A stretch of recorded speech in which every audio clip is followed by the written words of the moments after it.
Is this the Neve Campbell? No. No. Skeet Ulrich? No. No. I'm running out of characters. Courtney Cox. David Arquette. I can't find it in my notes. I'm so glad you interrupted my rant of... But nobody will hear this, though. I hear this. Yeah, you have to hear this.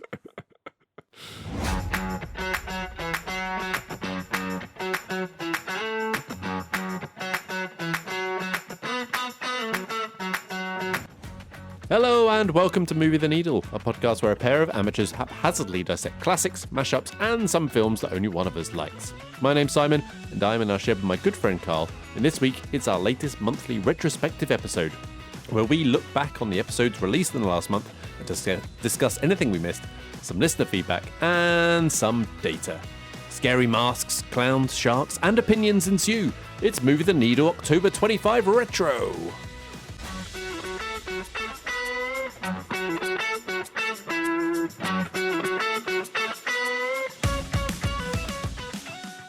Do you know one of the things I like about Letterboxd?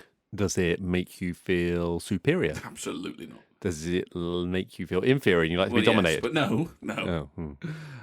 Well, I suppose, actually. No, one of the things I like about it, if you log in and it doesn't work, you just get a little pop-up and it says, it's your fault, mate. Really? You notice that? No. Yeah. It doesn't say, like, uh-oh, there's been an error, or, oh, the passwords don't match. It just gets straight to the point and it just goes, you fucked it, pal. What does it actually say? It says something like, that's wrong, it's human error. Ah, right. See, I like IMDb when it doesn't work because it comes up with a fun movie quote that tells you like something. So like there's a HAL 9000 quote when it wasn't loading a page. What was the quote? I'm sorry, Dave, but something. You see, again, this is where I like Letterboxd, because Letterboxd is not sorry. It's like, that's your fault. I've got nothing to be sorry for. Oh yeah, but it's just a quote from the movie though. It's not actually saying sorry. Like there was another one, but I can't remember what it was. Yeah. Probably needs like more Arnie quotes or something, like that Commando or something. Yeah. Like that. Yeah. I'm going to come on to another thing I like about Letterboxd later when we talk through our films. It'll come up naturally. Don't worry. All right. Hey, I've been talking to my mum about films again. Oh, excellent. Which actor is she confused with who? Well, I'll get to that. Because she reminded me of something that happened to me on holiday when I was in Turkey, right? So we're in our hotel and this guy is telling the bar about a story about how this bloke that owns a leather shop had helped him out with something. I forget what the something was. Shoes. That's not what stuck in my mind.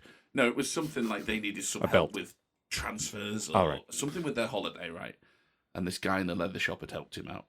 He kept breaking off to say how great this guy was, like how he sold everything. Like you just said, shoes, a belt, purses. I mean, standard leather shop stuff, if we're honest. Yeah. I didn't quite get his fascination with that.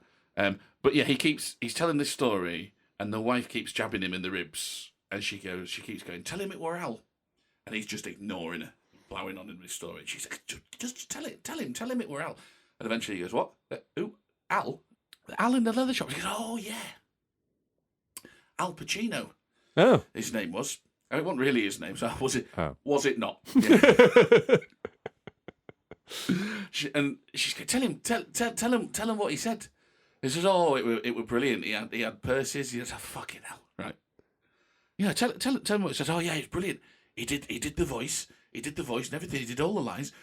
You talking to me? Oh, it was brilliant. He did. You talking to me? Oh yeah, Al Pacino. His name wasn't his real name. Was it not? So the thing I like about that, right, is, do we think that Al Pacino the Turkish lad has was got doing mixed that. up? Yeah, I hope so. Right, and he's given the wrong name, or is the guy telling the story mixed up, and the actual correct, like, it was Al, but he was going hooah, and like he's just misremembered. Read us. Yeah. But yeah, no, I really Or I they really just like got that. completely confused. His name was actually Bob, yeah. and yeah, he was doing those quotes. Yeah, he was. but It was Bob De Niro doing that rather than Al Pacino going hooah, great ass, all that good stuff. Yeah, yeah. Which brings me back to my mum. Because she's got a great... No, because right. I said, excuse you now. I said, Rob De Niro, Mum, what do you think of him? Is he something to do with The Godfather? I said, well, yeah, he was in part two. He's all right. Scent of a Woman? No, that's Al Pacino. which reminded me of that story. So I also asked her about Jaws. We'll talk about that, and you can have a think on who she might have confused Roy Scheider with in the meantime. I mean, I mentioned this in the Departed episode, and I've probably mentioned it multiple times before because it's funny. But Emma was very confused in her first watching of The Departed because she thought Matt Damon and Leonardo DiCaprio were the same person. Yes. So very, very confusing. Yeah. And it's just like, is it that? Maybe it's a woman thing. They are just pig sick of seeing Hollywood dominated by men. White blonde Everything men. through the male gaze. All these generic, like cut and paste white men. Yeah, I don't know. I'm going to talk to you about virgins. Oh, lovely. Yeah. Specifically, virgin grey clay, Carl. Right, yes. I said this earlier. Yes, you did. And so, just as a bit of background for the listener. So, at my football club, we're getting some groundworks done, right? Where there's this people come in with a big custom-made machine. They sort of drill this big probe down a meter deep with like a pneumatic drill through like all the things, and then they blast like a highly pressurized air into it to break the ground apart, fill it with seaweed, and that keeps the fissures open, and the water can drain away, right? So it's going to improve the drainage, hopefully. Fingers crossed. That's what's going to help. And the guy was saying that well, you've got your virgin grey clay and over some mudstone. So immitely what came to mind for me was, well, it's not virgin anymore. No, not with the size of that piece going into it. It's been absolutely ran through, hasn't it? It'll never be the same again. Which I put that on the committee group. I got a mixture of reactions of laughter, shocked faces, and one that was just like a no entry sign or something like that. Which was just like, no, you cannot say this. I thought it was okay. Yeah, good. I suppose there's no HR to deal with there. It will just be straight to the police, will it? I don't know. I guess they could probably report me to the FA somehow. Oh, yeah, that's true. You'll end up getting put on a register. Yeah. Yeah. For what? It'll be sex offenders register, won't it? Okay, cool. Probably. I don't know. Let us know. See how it goes. Before we go on to the list of movies that we've watched this month, I have realised I am decidedly Team Tony. Stark. No. Against Captain America. No, is that what you think? No. So are you Team Tony? Oh, wait. Are you Team... Maria? No. In the... All right, okay. No? All right. No? We'll do this then. Yeah, no, not that. Any other Tonys? No, I think I'm out. Don't dry up on me now. I think I'm out. Oh, wait, Tiger? No, yeah, it's good, but it's not the one. No, not Tony the Tiger. No. Think movies. Come on, movies. Tony. The guy from Scarface, Montana. No. I mean, I suppose you could see him as a bit of an anti-hero. You do kind of want to root for him against the sort of tyranny of the US government and, let's face it, the sort of less affable, likeable gangsters in that film. But no, I'm not. I might be Team Tony Montana, but that's not what I mean when I say Team Tony. What do you mean? Right, thank you. The question is, are you Team Tony or are you Team Ridders? Yeah, Scott. Tony Scott and Ridley Scott. Yeah.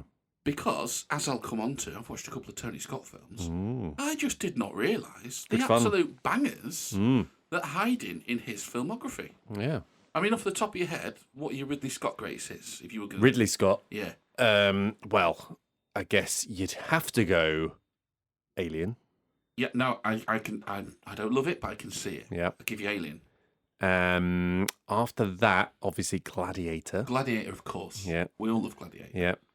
After that... I mean, I'm just going to jump the gun. Matchstick Men. I like Matchstick Men. I'm going to say after that, his filmography is fucking patchy.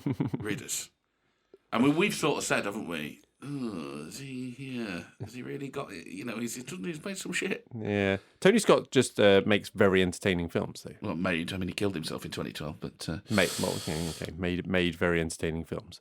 I didn't realise quite how fucking brilliant his filmography is, because, I mean, he did Spy Game, a film which I like, but obviously that's more of a sort of lower level in terms of his popularity, right?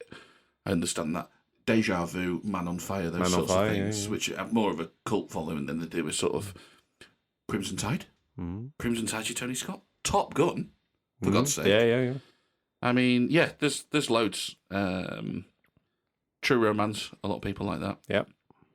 I'll get it up now. Let's see if there's any I've missed. But yeah, just a tremendous director of action, and we don't have to, but it's fun to. If I had to pick between the Scots, I'm Team Tony. I love how you've invented this little face-off here that we've not mentioned before. No, face-off is not one of his. Hey, well done. I can't remember off the top of my head who did that, but Taking Pelham 1, 2, 3. Yeah, obviously that's a remake, isn't it? But it is. I've not seen either, to be fair. But still, yeah, To be fair, to be honest. Enemy of the State. Oh, there we go. That's a good one, isn't it? Enemy of the State. Yeah, he's Last Boy Scout. A lot of people like Last Boy Scout as well. Written by Shane Black. Yeah. Beverly Hills Cop 2. Sure, why not? I failed to differentiate between the Beverly Hills Cops, I'll be honest. Yeah, 2 was probably the best. Tony Scott did it. Yeah. So yeah, there we go. Decidedly, Team Tony. Are you Team Ridders or Team Tony? Why don't you write in and let us know? Ooh. Indeed. Anyway, there we go. Right, should we talk about what films we watched? Oh, let's. All right, well, you're going to have more. So we're doing this slightly differently now, right? So this is going to act as a little bit of a source of maybe future episodes, right? So after we each list a few of what we've done, after each one that we say, we're going to say where we are on the simple 5-point scale. Simple 5-point scale. I mean, just a reminder, I guess, for those people who are new to us here. Simple 5-point scale. We either really like it, we're ambivalent, we don't like it, or we really don't like it. Now, if there is a difference in opinion, might be a future episode. Yeah. Who knows? We won't talk about it too much. If there is a same opinion, we'll have a couple of lines about it, if there's anything to talk about. So, Carl, hit me with your first few. How many do you want? 5? Let's go 5. Handful, sure. Right. Yeah. A Bridge Too Far. Not seen it. I like that. Okay. Spy Game. Not seen it. I really like that. Sneakers. Not seen it. I like that. Robert Redford. This new format isn't working so well so far. Look, I mean, we know at least some people listen to this, so maybe they'll do something with these opinions. Send us in your simple 5-point scale ratings for these movies. Indecent Proposal. I have seen it. I'm ambivalent to that. Yeah, I can't really remember it, I'll be honest. The Great Gatsby, the 1974 Robert Redford version. I've only seen the Leo one. I don't like that. Jeremiah Johnson, the source of the GIF, of course. I mean, I love that just for the GIF, but I've not actually seen it. I'm ambivalent. Yeah. Why don't you do a few? Shall I do any? Let's do one that we've both seen. I Swear. I Swear. We saw this at the cinema together, but it's not a date night episode. No, I'm so severely conflicted about this movie. So we're going to have to separate the 5-point scale from how good you think it is as well, I guess. No, let's not do that because that's breaking the rules. No, but just generally, because that is going to be where you're different. You don't think it's bad, right? Yeah, I think it's fairly bad, yeah. Oh, really? Yeah. I think that is not your opinion as you came out the movie. No, I think there are some outstanding performances in that movie. We're doing the thing that we said we wouldn't do, by the way, and the thing that you fucking bitch about when we get in too deep in this section. No, I'm ambivalent to that movie. That's what I am. Okay, I put a like, but it's a fairly soft like, so it's probably not too much to be talking about there. Yeah, I mean, you say that. I think your fucking review's all over the place. It contradicts itself. But whatever, that's fine. We're not talking about it. But that's how I review it. It's kind of just a stream of consciousness. Well, that's fine. Maybe it would make for a decent episode. But that was a screen unseen one where we went in completely blind. Yeah. What did you think of the old screen unseen experience? Yeah, good. Yeah. Yeah. Would do it again. Good stuff. Yeah. Okay, right. So probably not going to talk about it anymore. No. The Thursday Murder Club? Not seen it. Okay. I am ambivalent to it, although I don't think it's very good. Yeah. Extra information we didn't need there, but thank you. Go on. Joker Folie 2. Oh, yes. Yeah. Ambivalent. Yeah, I mean, I don't like it. Don't like it? No, I don't like that film. Okay. Network? Really like it. Do I really like that film? I think I do really like that film. Yeah. Damn it. Let's talk about Network then. It's a bag of fun, and it is pretty prescient. I mean, I'm mad as hell, and I'm not going to take it anymore. Exactly. Yeah. pretty iconic, that sort of thing. Yeah, I really enjoyed it. I had a lot of fun with it. Mm-hmm. I kind of didn't want it to end. I was thoroughly enjoying it. Yeah. Okay. Out of Africa, which I did mention I'd watched. Not seen on the list. Yeah. I am ambivalent about that film. The Way We Were. More Redfords here. Not seen it. I like The Way We Were. Okay. Yeah, you've not seen that. The Constant Gardener. Have seen it a long time ago. I'm pretty ambivalent about that film. White Hunter, Black Heart. Clint Eastwood. Literally never heard of it. Yeah, I did not like that film. Mountains of the Moon. I mean, no, not seen it. I mean, these are all like real films. Sure. The user error over in that direction, really. I mean, you're getting all exasperated like a little bitch again. Maybe you don't like films. Maybe you just don't like talking about films. Have you thought about that? I just watch films that I've heard of.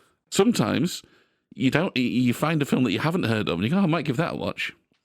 So when I say the Ghost and the Darkness, you're going to shrug your shoulders as if that doesn't star Michael Douglas and Val Kilmer. Who are they? Never heard of them. Yeah, never heard of them. Who are they? Yeah, I was ambivalent to that film as well. Well worth the secret watch. Go. Yep. Secret watch? Oh, I don't know. What are you talking about? Right, a little film called Taxi Driver. Never heard of it, mate. Yeah. Never seen it. Okay, yeah, fair enough. Well, that is going to be one we talk about. Yeah, what a snob you are, by the way. In a sort of like...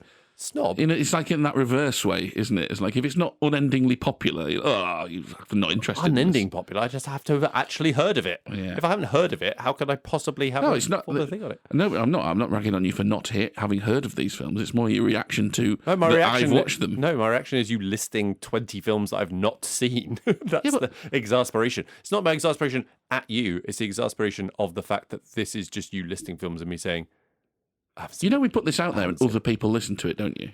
All right, okay. Yeah, let's move on from that. Right, you'll go. Serpico. I'm not seeing it, mate. Well, you definitely have. Yeah, I've seen it. And, won't I go for really... No, I like that film. I like that film. That's annoying. Dog Day Afternoon. No, I do really like that. Yeah, I really like it as well. Yeah. That's a shame. So, that's two we've agreed on and haven't spoke about, then you were just going to move on from that as well. Right, so all the bitching about films you haven't seen, and we didn't talk about the ones that you have seen. Come on now. Yeah, Serpico, so that's got Robert De Niro in...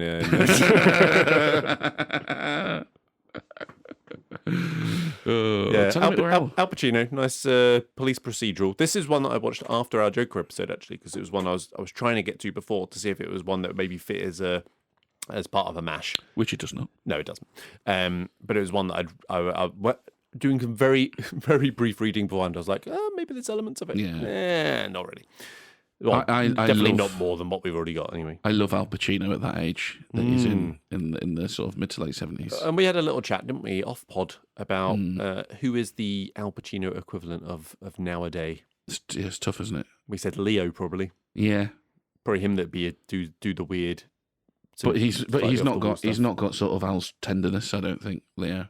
That's not to say that he can't like portray, a character who's hurting or a character who's passionate about a particular thing, but I just don't think it comes as naturally to him as it did to Al Pacino in that era. I think he's wonderful. Yeah, but Serpico, it's good watch. Yeah, easy, fairly easy watch, accessible. I think it's pretty accessible. Yeah. Dog Day Afternoon. Oh, terrific! Not the film I thought I was watching. No, at all. You think it's just a bank heist? It's a more traditional sort of thriller. Yep. And instead it ends up being a character piece with some social commentary. Yep. And again, a wonderful central performance from Al Pacino. John Cazale is brilliant in that film. Yeah, just cementing his place as what will probably be the best run of films ever. Partly because it was only 6 films, but... And it wasn't ruined at all by you saying that, when you find out he's gay... Oh, how good is that bit, though?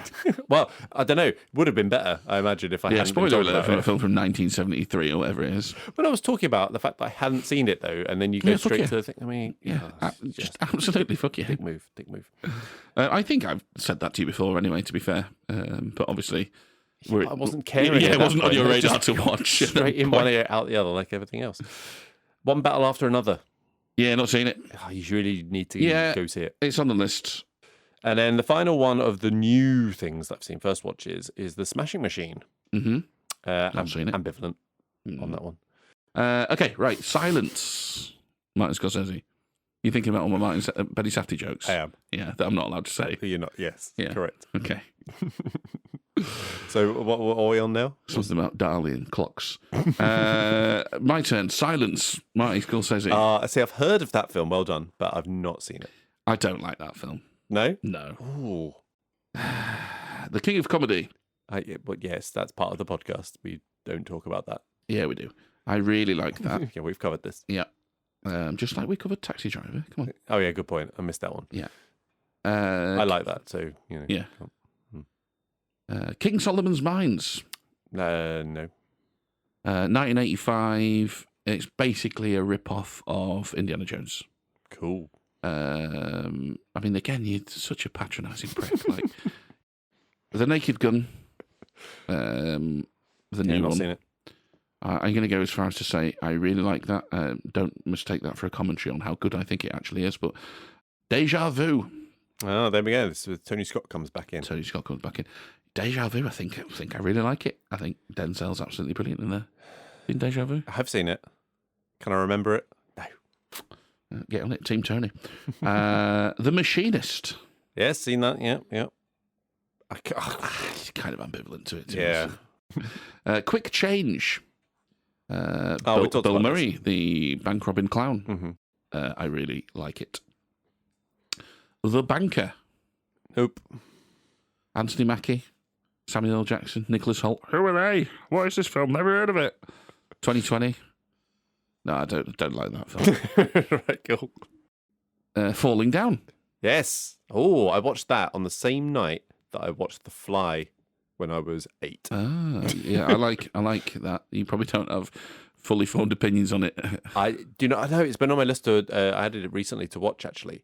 And again, when I was thinking of what could feed into Taxi Driver and a Bash Flips thing, and I was Falling Down kind of from a different angle. Yeah, maybe. no, there's a lot of that in there. It's ultimately not as good a fit as what we ended up with, and it doesn't have the plot device that I was driving at in The Machinist. I like that. It's worth a rewatch if you find the time. Do you know the third film in that triple bill of The Fly, Falling Down? Emmanuel in Space.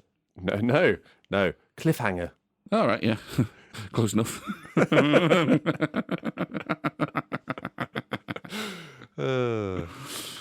Relay.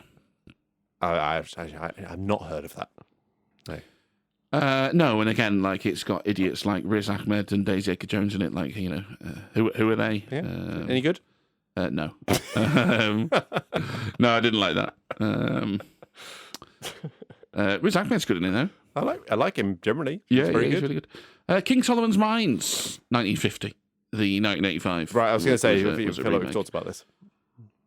Do I like that one? I'm ambivalent. I didn't like King Solomon's Mines. That's I'm ambivalent to this one. Yeah, The Endless Summer. Nope. No, yeah, quite like that. I've got to say. Yeah, King Solomon's Mines, 1937. This time. Mm-hmm. Ambivalent again, really. Right. I like how you. Which one did you watch first? Just out of interest. The latest one. So you watched the latest one. Oh, I don't like that. You know what I'm going to do? Watch the 50s one. Oh, that's all right. You know what I'm going to do? I'm going to watch the 30s one. That's all right as well. I mean, Mbopa's got the most to do in the 30s one, but it doesn't quite save it for me. Oh, it's not the latest one, 1985, because the next film we'll watch is King Solomon's Mines, 2004. Patrick Swayze as Quatermain in that one. Oh, no. Yeah, didn't like that. That's good. You can put it up there with your Fisherman's Friends that you've. No, you'll like those. Oh, wait, no, Booze Cruise. Sorry, Booze Cruise. Yes, no, yeah, Booze Cruise. I'm not. I mean, you might like the first one, but yeah, the diminishing returns on the rest of them. Riff Raff. Nope. 2024 film. It's only got people in like Bill Murray and Ed Harris and Jennifer Coolidge and Pete Davidson again. Who are they? Well, in 2024, who are they? Indeed. Pete Davidson, yeah. Jennifer Coolidge. I mean, she's starring in the fucking hit show The Shite Lotus. Come on now. Which I've never watched. No, it's not worth your time, honestly. Yeah. Starts out well. Any good? No, I didn't like that. Groundhog Day. I have heard of that. We talked about that on the last Rich Trips. Groundhog Day, I really like. Oh. Yeah, no.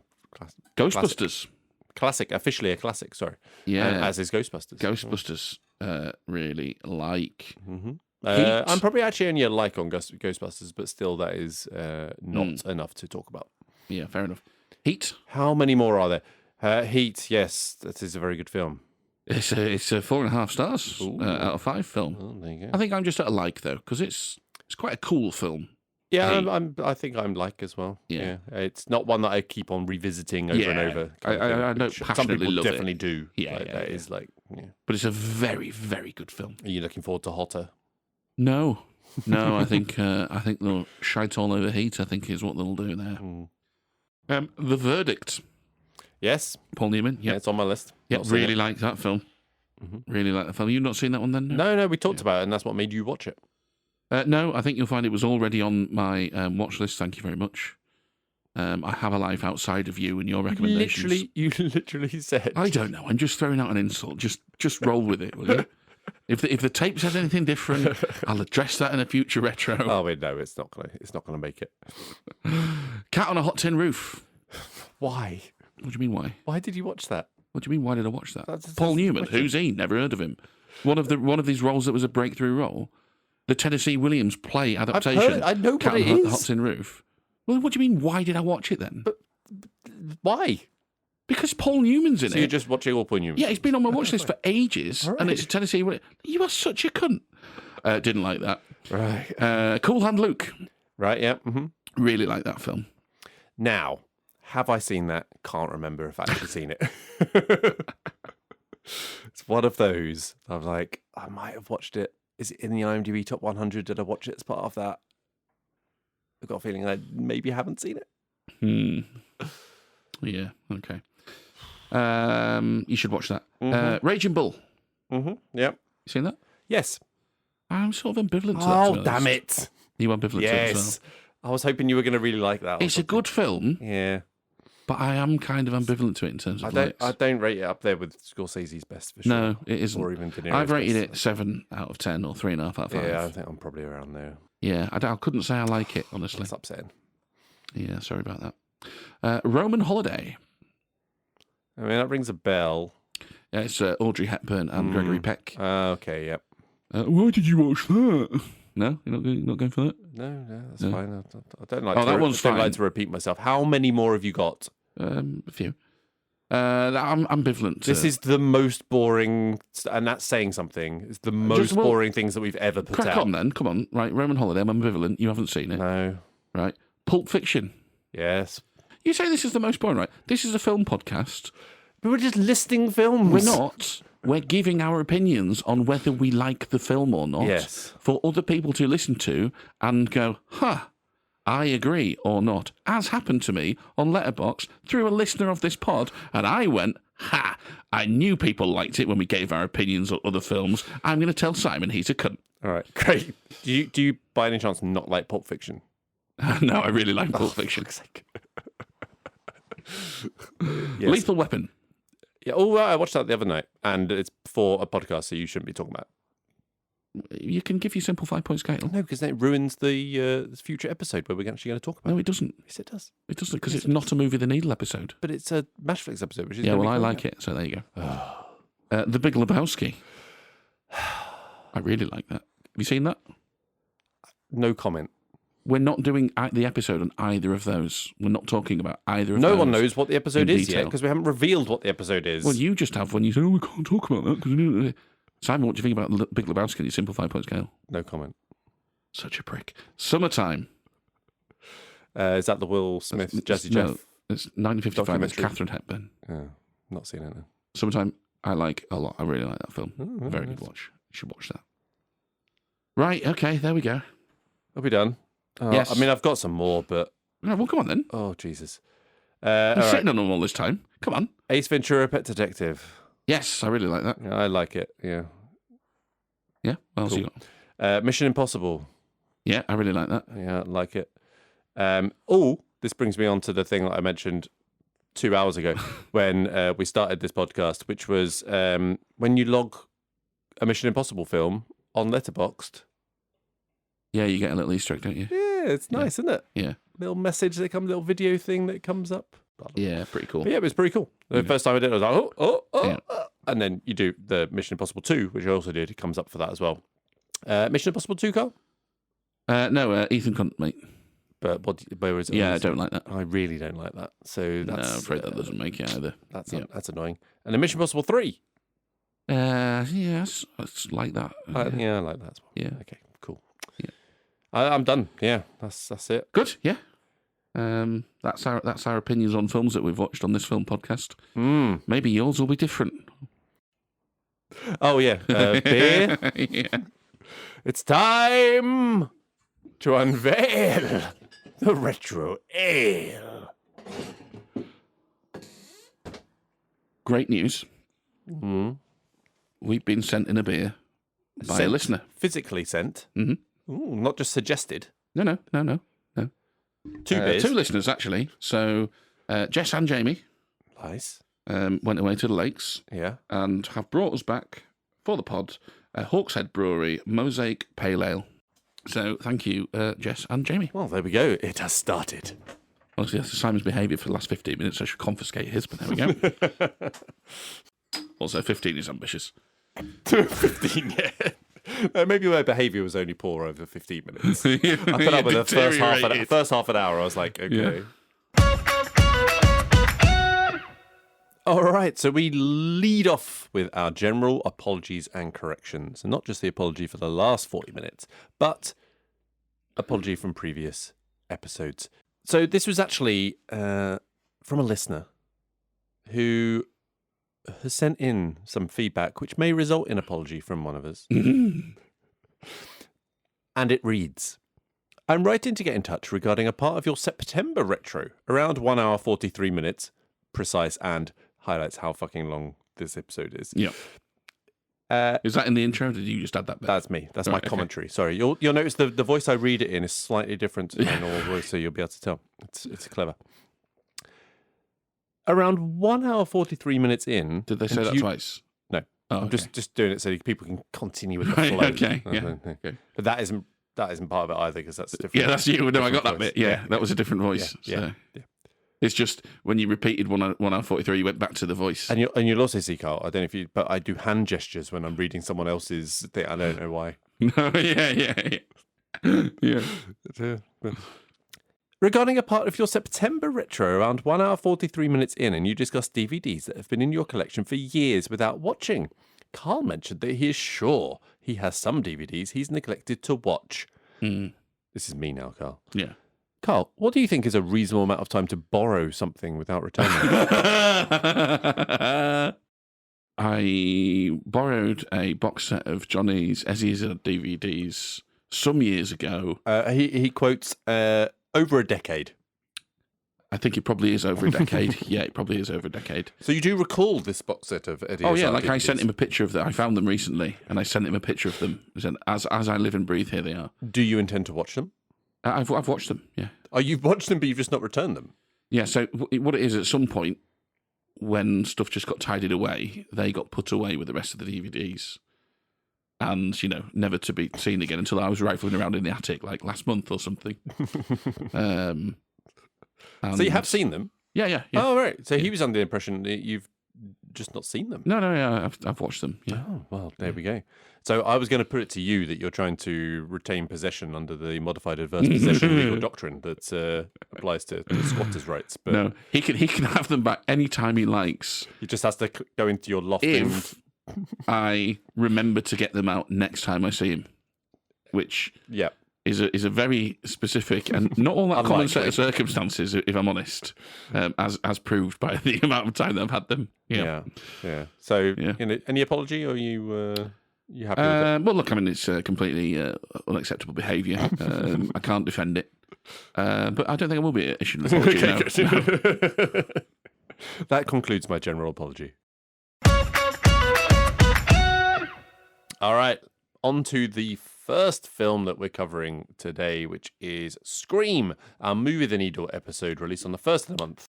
So, Movie the Needle episode. So we went into this initial position. Me, I liked. You didn't like. End position though. Me, like. You didn't like. No, there was no need. The way you were looking at me there, I was like, shit, did I move? No, I didn't move. No. You didn't. So it was a draw, a dead rubber, whatever you want to call it. No needle moving. we move on. We move on. But Yeah.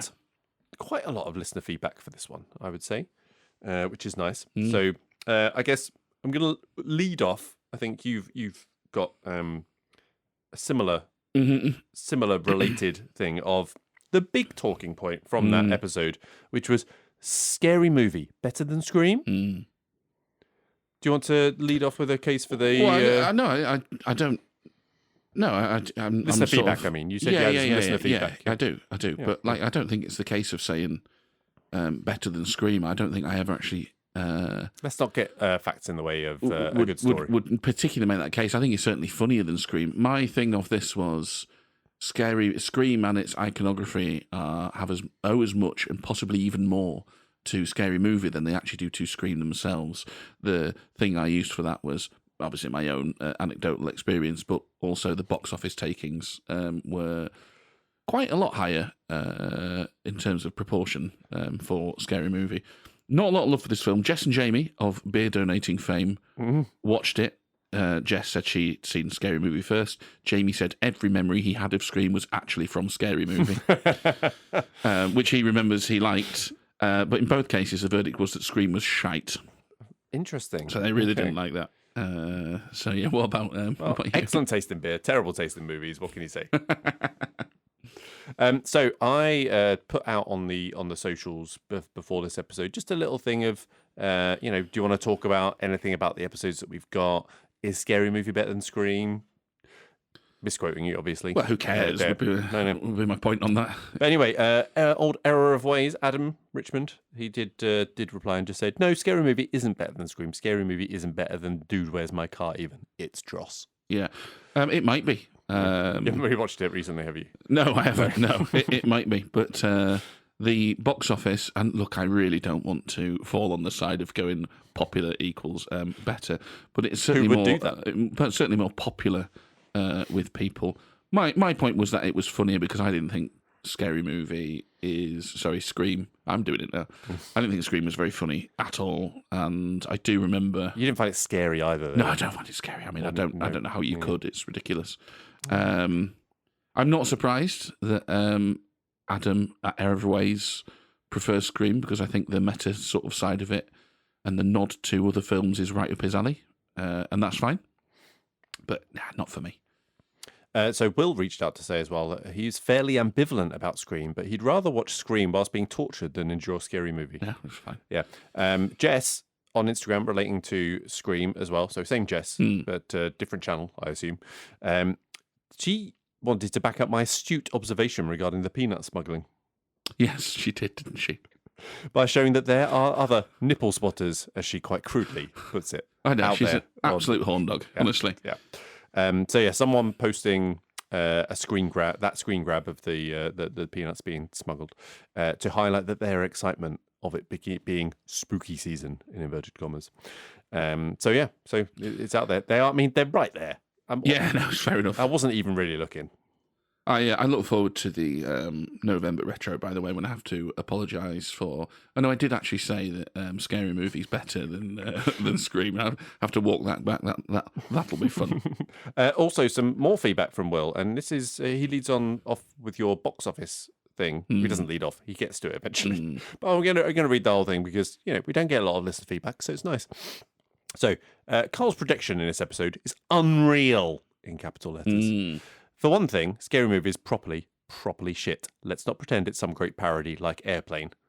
It's not. You didn't claim that. I definitely do not claim that. That's, Next, there was 4 years between the two films. Nobody parodies a 4-year-old movie unless it's still relevant. And there isn't much from 2001 that had any level of cultural impact.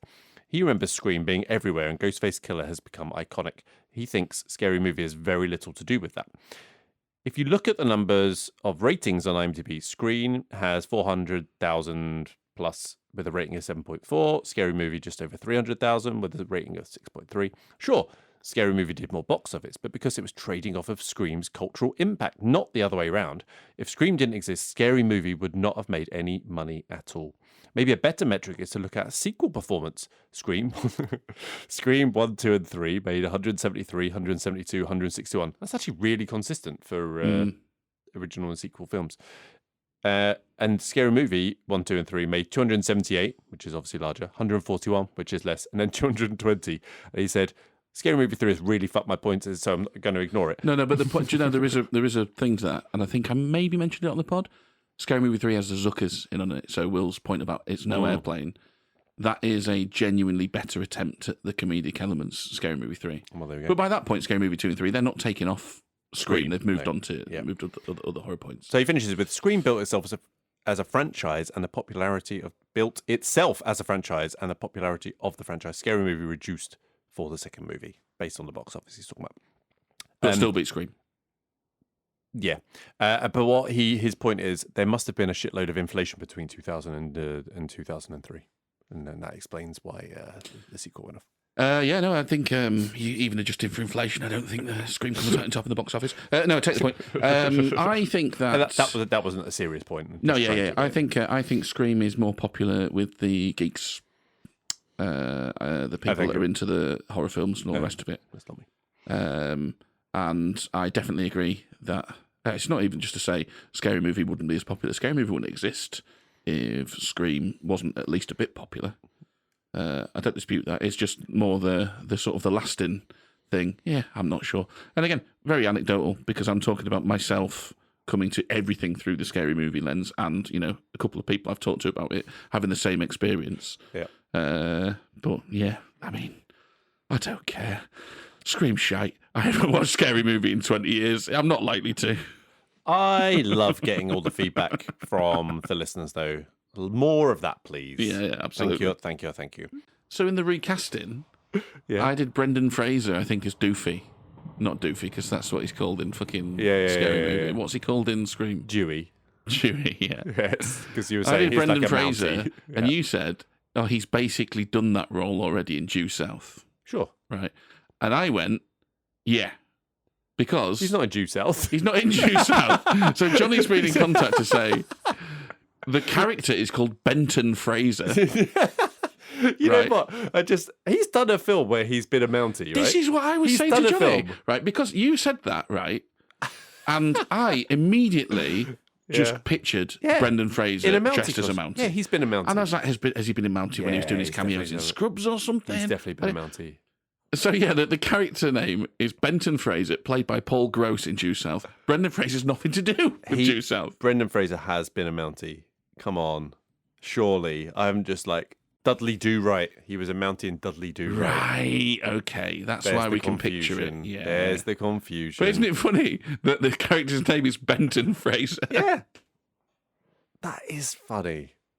Oh. Right, okay. Dudley Do-Right. Thank you. Yeah, I was sure that he had been a Mountie somewhere. Yeah. Right, good. I'm glad we've cleared that up. Any lingering thoughts, guys? I did have one. Yep. So when I was looking for quotes for this, I want to almost give it some credit for the meta commentary. Okay. Billy Loomis says, do you like scary movies? I've never believed in the motive of the killer. Did Norman Bates have a motive? Which would have been good had it come out of Matthew Lillard's mouth, because we both said, what's his fucking motive? Yeah. So, nearly. He was just getting just a follow-on, wasn't he? Nearly getting some points for the meta commentary there. Fair play. It tried. So I want to focus on your little dirty trick in the episode of Scream. Scream? Yeah, twofold dirty trick. Firstly, cutting out all of my list of movie watches. Nobody wants to listen to that. You've made that abundantly clear. Much shorter, more concise, films that people have heard of. Well, you've got honestly. After you droned on for about 10 minutes plus, that's generous. 10 minutes, oof, that was generous. I mean, let the record show. I also cut mine out. Could you tell? Yeah, it had the music on. It had the elevator music on. But then you took editor privileges too far by inserting another monologue at the end of the classics as well to add another unprovoked attack, not only on me, but my beloved About Time. Well, I think it's more of an impassioned defence of your unprovoked attack on Groundhog Day. I think that's the way I'd frame that. It wasn't an unprovoked attack. Yeah, you were like, he's a rapist. You agreed Serial rapist. There's an aspect to it. You've agreed that there is a little bit to No, it. yeah, so you're quite right. So, Shithousery of the highest degree, anyway. Well done. Yeah, thanks. Well, let's look, as I said at the time, you obviously have no problems with abuse of power. My assertion was simply that they are not the same. I don't dispute certain things happen. It's just they're not the same. There we go. But yeah, that was my main lingering thought. Apart from I've watched Scary Movie since the episode, and although there are a couple of chuckle moments, oh my god, seriously, like it must hold the record. I imagine it's aged terribly. It must hold the record for the most gay jokes in a movie. Oh dear, yeah. There are so many. 2000. It's I haven't thought about that. It's yeah. You should rewatch it though. Should I? I mean, sure. Anyway, any more, or should we move to our ratings? Let's Our rating scale. What was your rating for Scream? Oh mate, I've got 1 star. It's not scary. It's not funny. And for the meta to land, it surely needs to be at least one of those. Surely. I need to be in it on one of those levels. And I don't get... I will say this. I don't get how anyone is scared of those genre horror films. Slasher ones. Yeah. I don't get it. Because it's like... The whole thing is... Well, you know what's coming sort of thing. So, yeah. But it's Scary Movie in particular. I'm like... No, surely nobody's scared of this. Scream, surely, not Scary Movie. Oh yeah, sorry, Scream. Jesus. I thought you were trying to make the point that it is actually scary. No, yeah, Scream. So yeah, I'm sort of like not scary, not funny. So therefore, the meta doesn't land. Bad acting. The plotting is too long. So I'm like, what have I got after that? So I'm giving it a star for that sort of capturing the moment in terms of culture. There you go. Well, I gave it a solid 3 with a little heart.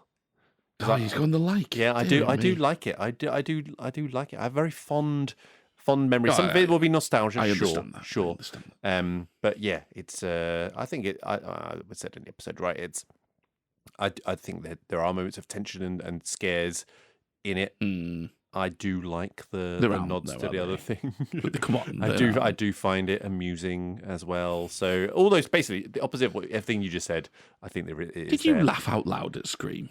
Oh, yeah, sure. Which bit? I mean, it's not meant to be like, it's not like a balls out comedy, right? I'm not going to be like rolling in the aisles. I understand that, yeah. And there's the just watching it and finding it pleasantly amusing. Yeah, I get and that. it's more, it's the funny because of how they're doing it, and they make references to like, ha, ha, yeah. ha, Oh, it's hilarious because the killer always, the victim always does run up the stairs. Yeah, exactly. Oh, yeah, brilliant. Right. IMDb 7.4, Letterboxd 4.0. Told you, mate, the geeks love it. Metascore 66. Critics, no Oscar nominations, surprisingly. Where are you in rewatchability, Carl? No, I don't. I'm not going to get a whole hog and say very no, but it's no because it's it's not that offensive. Yeah, just no. I'm not.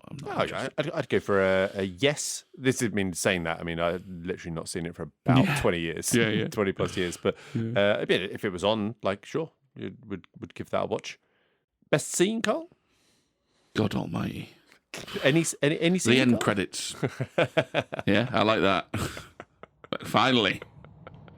I was going to say the ending, right? Because it's the ending, but I thought that was too long. Yeah, I was like the end, it just pissed me off. So the end credits. I mean, I was genuinely going to say like, oh yeah, the bit in the house at the end. I'm just like, but that is like 40 minutes. So I couldn't say it. I'm going for the opening. I'm going for the opening thing. I think that's almost the most iconic part of it, right? It probably is the most iconic part of it because Scary Movie ripped it off beat for beat. And it really did. Got the breast implant with the knife. That was one part that was actually a little bit, and the popcorn and all the rest of it. So yeah, it probably is the most iconic scene. But I will stand my ground on that and say Scary Movie did that better. So we've done a Drew Barrymore recording this month. We've also done a Cameron. This Scream. Oh, yeah. Right, yeah. It's not very memorable, mate. Jesus. She gets killed right at the start. The scene I'm talking about. Yeah. And then we did. Who was that in Scary Movie? We recorded a Cameron Diaz episode this month as well, which means we just need Lucy Liu to finish the Charlie's Angels trilogy. We just need to. So maybe Kill Bill. Do you know, I've never seen it all the way through. Have you? Best quote, Carl. Oh, I'm struggling. Well, it's just such tosh, isn't it? I think I'll use that Billy Loomis one, which, as I said, is nearly there. Do you like scary movies? You know, I never believed in the motive killer. Did Norman Bates have a motive? That'll do. Okay, cool. I mean, it's called Tact, You Fuck Rag. Yeah, that's good, actually. It's good on Yeah, that. who said that? I think it was Tatum. Yeah. Yeah. I think she has a couple of, like, Clueless type good lines, you know. Yeah, no, I'll change mine. I love that as well. yeah. Because she had another one, was like, stupidity leak, which you can just imagine, like, what's her face, Silverstone saying in whatever the fuck Clueless. she's in. So, I'd also quite like Matthew Lillard when he gets, "You hit me with a phone, bitch." Yeah.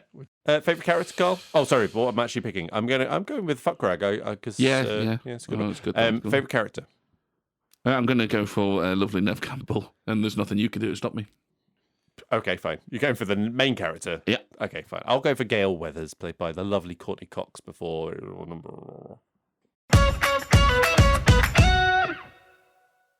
Okay, next we go on to Joker, which is our Mashflix episode with Damon from the Never-Ending Watch List. He proposed the mash of Taxi Driver crossed with the King of Comedy, or Teacock, as we Teacock, yes, in Teacock. the episode. Initial positions, end positions don't count in this one.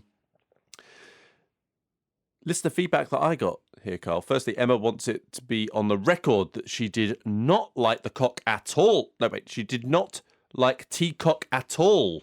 It's not funny, no like. Fair enough. Just wants it out there. Yeah. Didn't like it. She doesn't know if it's a male-female thing or what, or if it's just a her thing, whatever. But that's what it is. Yeah, fair enough. Yeah. Also, feedback I got, why so serious?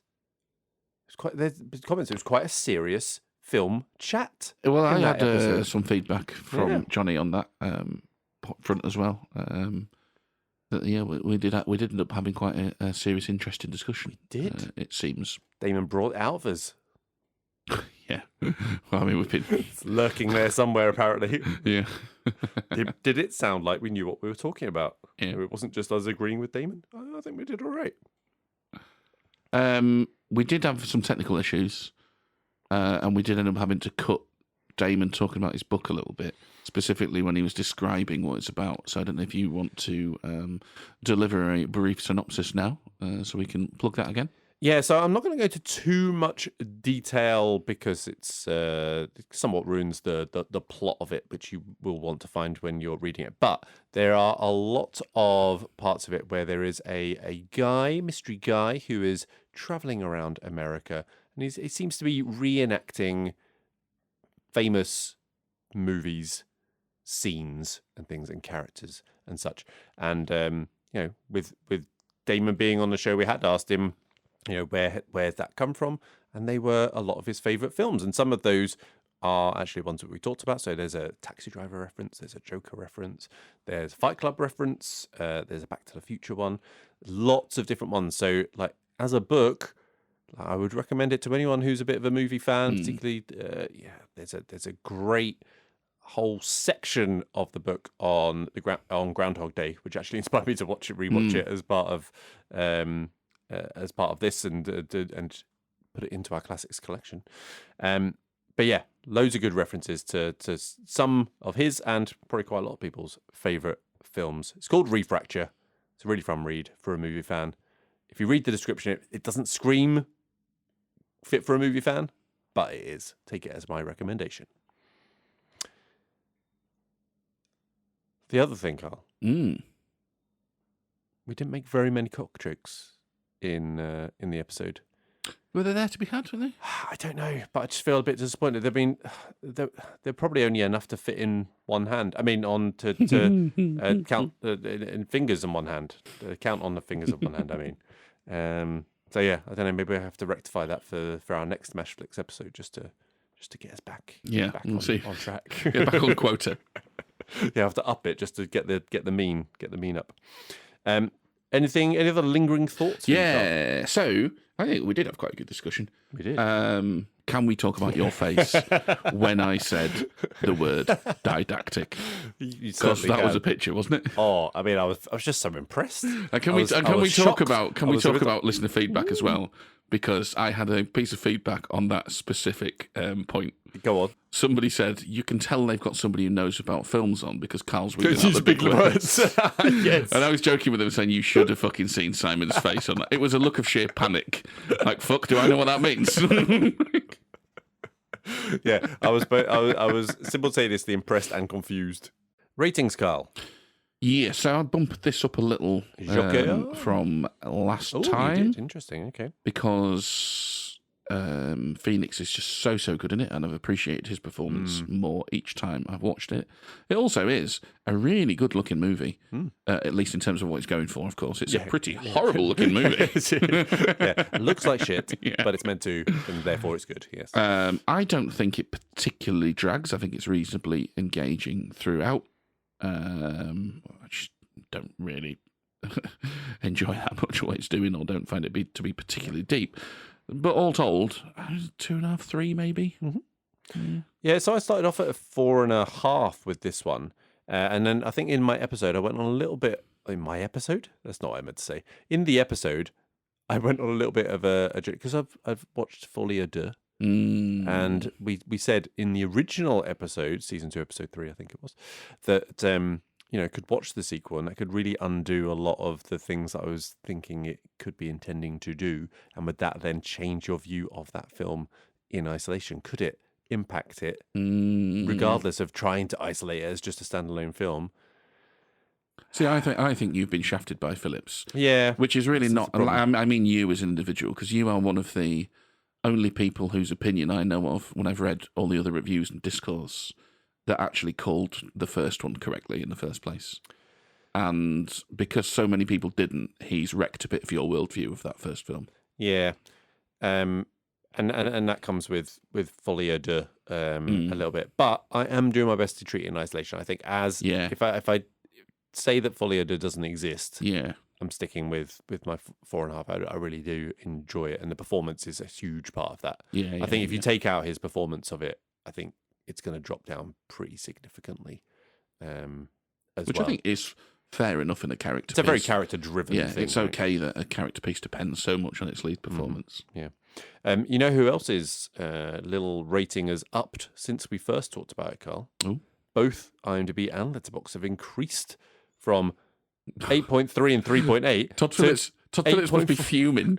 It's getting more popular. Yeah, he's made a film to take down the first one. People are watching Folie à Deux go, no, Joker was so good. In comparison to this. He's to take it down. That's bombed, and now people are retrospectively rating Joker even higher. So it's gone from 8.3 to 8.4 on IMDb, from number 86 to 83. That's so funny. It's going up. And then Letterboxd 3.8 to 3.9. So just a little smudge, but yeah. Metascore still 59. Don't think that's changed. Nominated for 11 Oscars. Oh, you were 1.5 to start with on that episode. Did you say you got about 2.5? 2.5, 3 maybe. I'll get round to rating it at some point. I'm going to take that as a win for my Movie the Needle episode. Well, I still don't like it. Shit. Stupid system. Stupid 5-point scale. Just because I don't like something doesn't mean, I necessarily think it's shit. Different things, mate. Nominated for 11 Oscars in 2021 to leading actor, be our Adam Driver in Marriage Story, which we will come to. Discuss that, and Leo in Once Upon a Time in Hollywood, which I'm unlikely to talk about in the future. No. It also won for music. It didn't win Best Picture, lost out to Parasite. Didn't win Director, lost out to Parasite. Didn't win Adapted Screenplay. Jojo Rabbit won that one. Christ almighty. And we're not going to talk about that one because we both didn't really get on with it too much. What's it adapting from? Because I don't know, actually. At this point, when you're completely reimagining the sort of the comic books for yourself, What? This, you mean? Joker, yeah. I think that's just because there is some source material. And therefore, whatever you do with it, you get an adapted. It's not an original character. Yeah. Okay. I think that's how it works. I thought you meant Jojo Rabbit. No. Still, I don't know what that's based on either, to be fair. Didn't win cinematography 1917. The old Roger Deakins won that one. Okay. Fair enough. Rewatchability, Carl. Yeah, meh. Like I say, it moves reasonably well. but it's just not very cheery, and I don't like it enough. I don't relate enough with its messaging or the character to want to watch it again. So, see, I really like it, but it's still a meh for me because it's just like one of. Well, Damon said, didn't he? He said it's not an easy movie to love. Yeah, which I think is fair, and I think not for a while at least. I think it's one of those that maybe I'll leave it on the shelf for a while. I might come back to it in the future if I want. When Joaquin Phoenix dies. Fair enough. Best scene? It's the apartment scene with Gary Puddles. Mm-hmm. So mine's getting the records from the hospital, where he sort of does the little tug of war thing, then runs off and then finds out the truth in inverted commas of what has really happened with him. Inverted commas, indeed. Best quote. Speaking of inverted commas, I think I'm consistent with this on our episode that we did the moving the needle on this, but I went for the stand-up comic in the background. He said, I think most women look at sex like buying a car. Like, can I see myself in this in the long term? Is it safe? Is it reliable? Could it kill me? Most guys look at sex like parking a car. We're like, there's a spot. There's another spot. That would work. Oh, I have to pay? Never mind. Handicapped? Hope no one sees us. It's a solid little stand-up routine. Yeah. I like it, yeah. Mine was, I forgot to punch out. Oh yes, and then he punched that thing, which is good. Favorite character? I think we're both Gary. We're both Gary. Both Gary. Friend of the pod, of course. A friend of the pod. Yes, yeah, that was exciting. Need to follow up with was it Johnny? Johnny, yeah. Need to follow up with Johnny on that. See the picture. Let's get it on the Insta. Yeah. Because are you ready for a game, Carl? I'd love a game. All right, Carl. Well, as it is October and officially spooky season, I thought we'd do a horror blind ranking, but then I remember that you don't really like horror. So coming up with 10 movies you actually have watched, let alone ability to rank them, may be challenging and somewhat defeat the point of the game. So I turned to my Northern Irish friends for inspiration. Can I just say, by the way, let's not just paint me with this brush. You don't really like horror either. I know, but I don't play this game, so okay. This is, play the song. Before we invite all the geeks onto me. Do you only watch your horror when it's October? But you can watch your horror when it's whenever. I see the Northern Ireland bit now. Give it a go.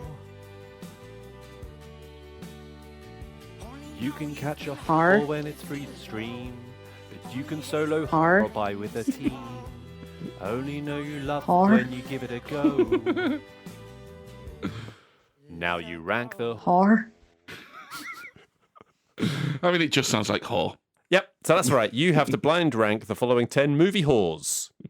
It's your ranking, so your criteria is up to you, Carl. Yeah. But I would like to hear justification for your thinking on each one, please. Yeah, this couldn't possibly go wrong.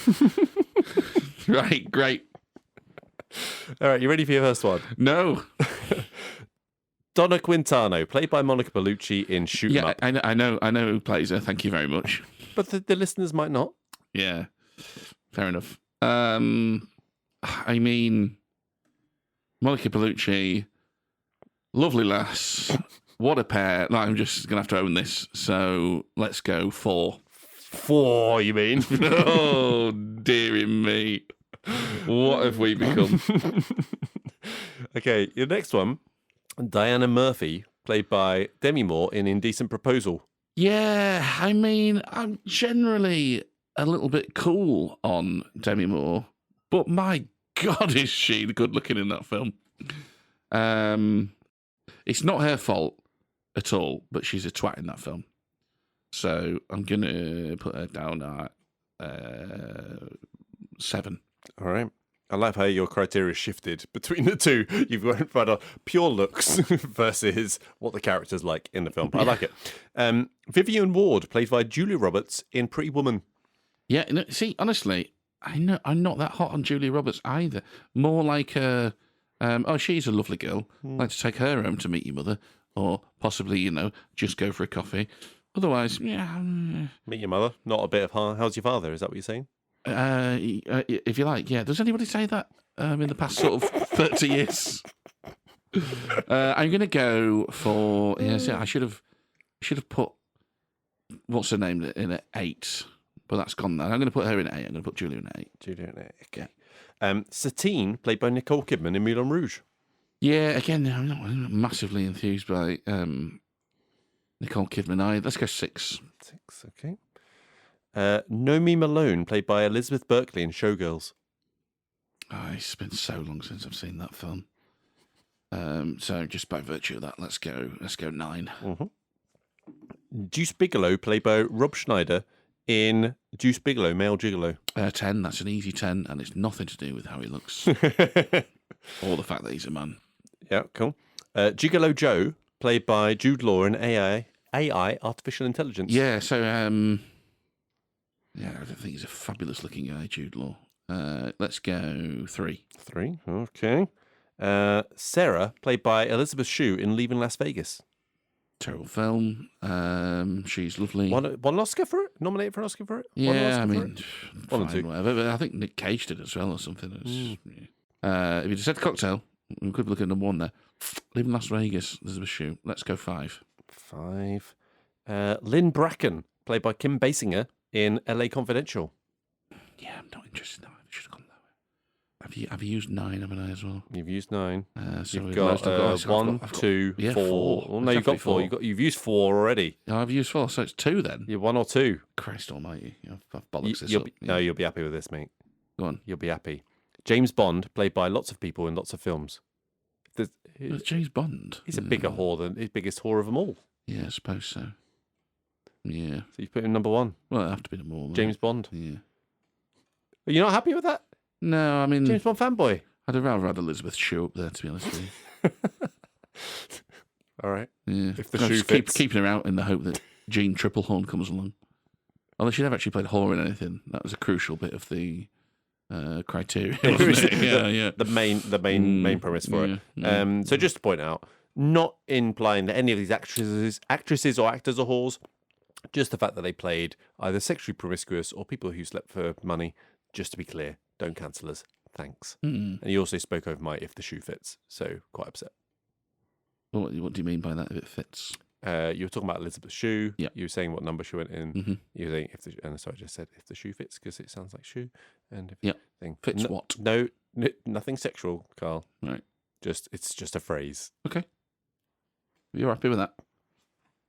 That was the game. That was Horror Blind Ranking, or Rank My Horrors.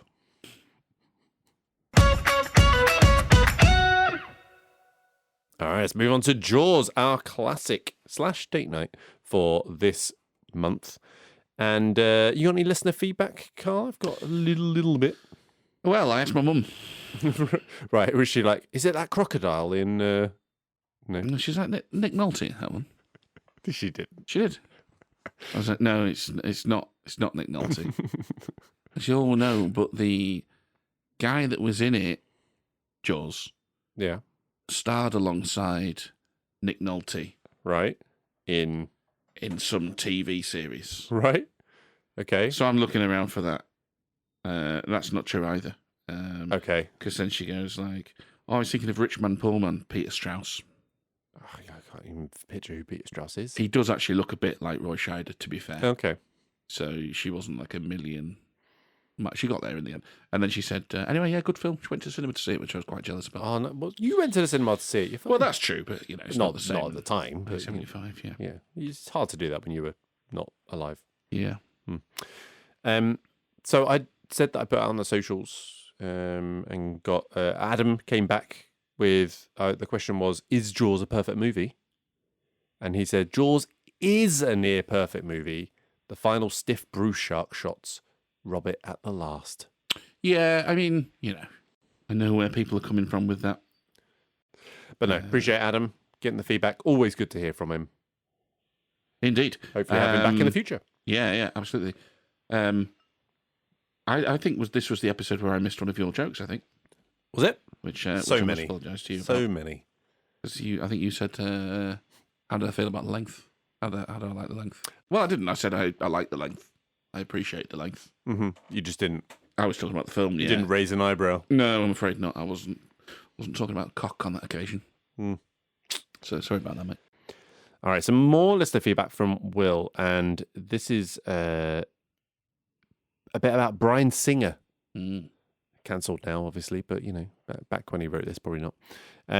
So Singer said that there was a cut in Jaws that he always meant to ask Spielberg about. This is written as in he's speaking to Spielberg, but he always forgets when he sees him. All right. When Richard Dreyfuss is examining the body parts, there's a strange audio cut in the scene.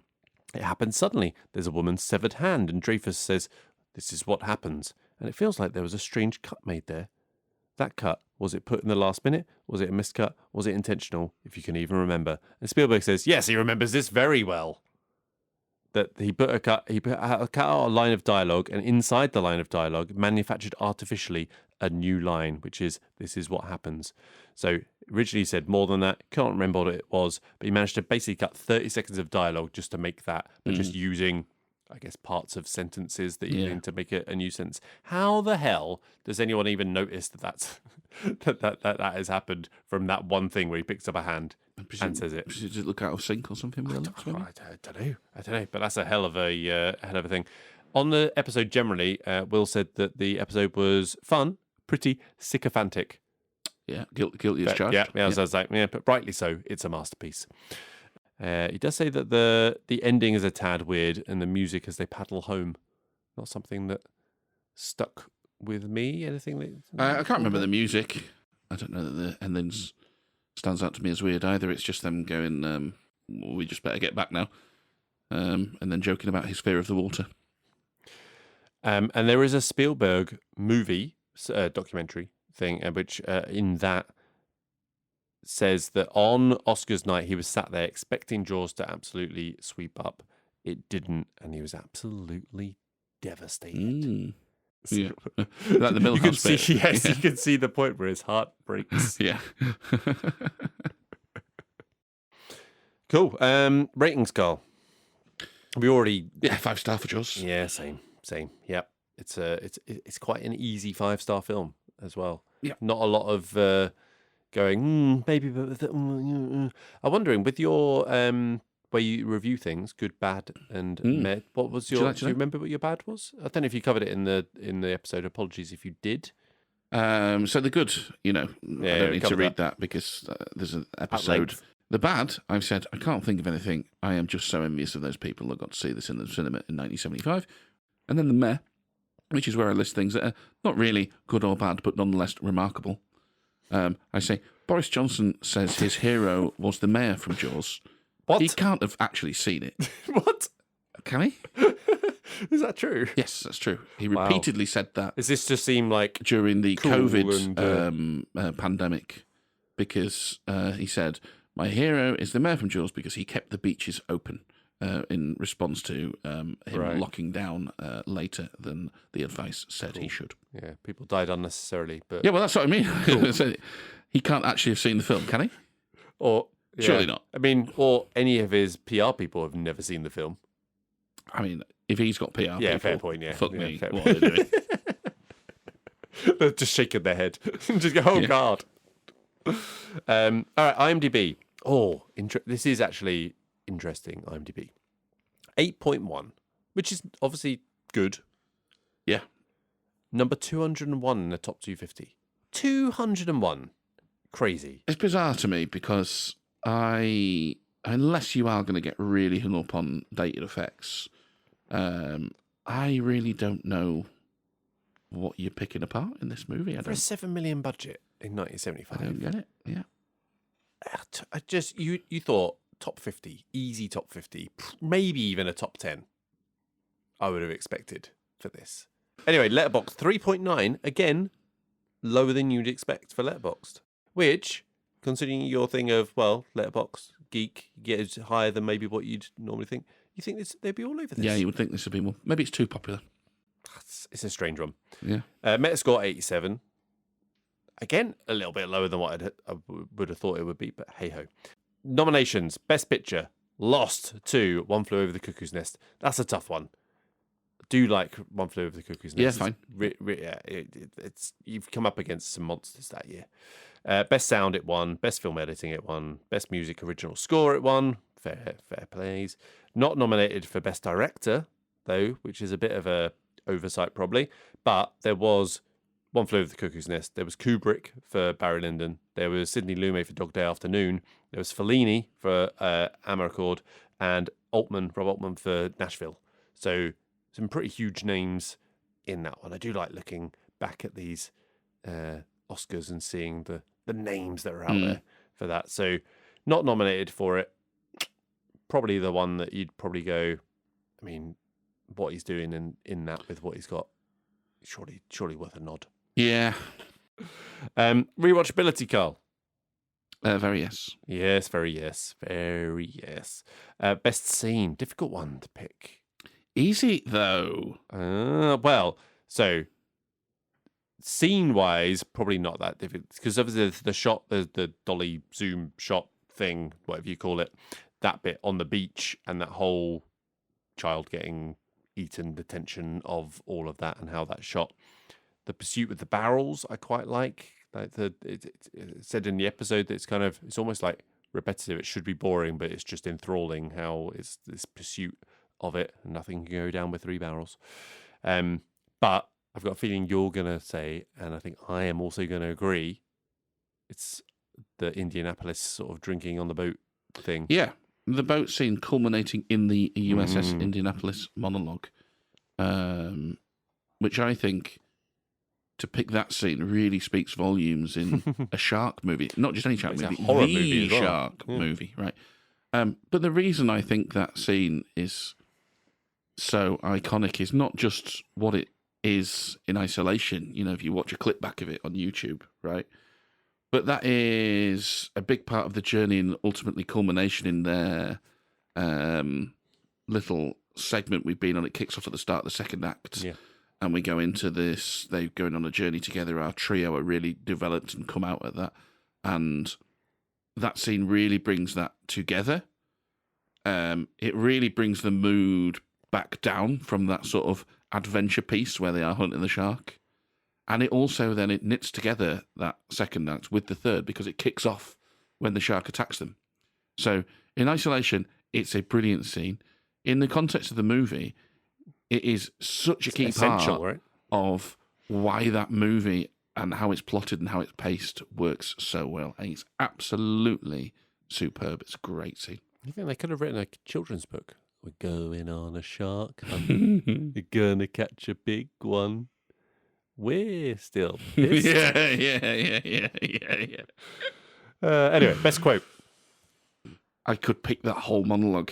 But the way that he finishes the monologue, when he just goes, anyway, we delivered the bomb, and he just lets it hang there. And there's literally 10 or 12 seconds of them just sat in silence before then it kicks off and the shark, starts hunting down. Fantastic. I like Here's to Swimming with Bow-Legged Women. Yeah, good. I noticed you could say legged. Legged. Yeah. Legged. Yeah, good point. Yeah. Yeah. Ruined that. I like Here's to Swimming with Bow-Legged Women. Yeah. It's too late because it also went out in the Jaws episode. You said legged in that episode as well. So I'd like to add an apology to an earlier section. Yeah. Favourite character? 1, 2, 3, Quint. Yeah. Yep. Okay. Usually we do our best across a month, Carl. Well, hang on a minute, because on the Jaws episode you said recasting. I was like, we don't do recasting. Oh, it's a date night, and it's also a classics. Yeah. So I did do recasting. You did not. So what have you got for me, Carl? So I said I was going to go away and come back with a recasting. So here we go. Brody, Chief Brody. I'm going with James Caan. Okay. Yeah.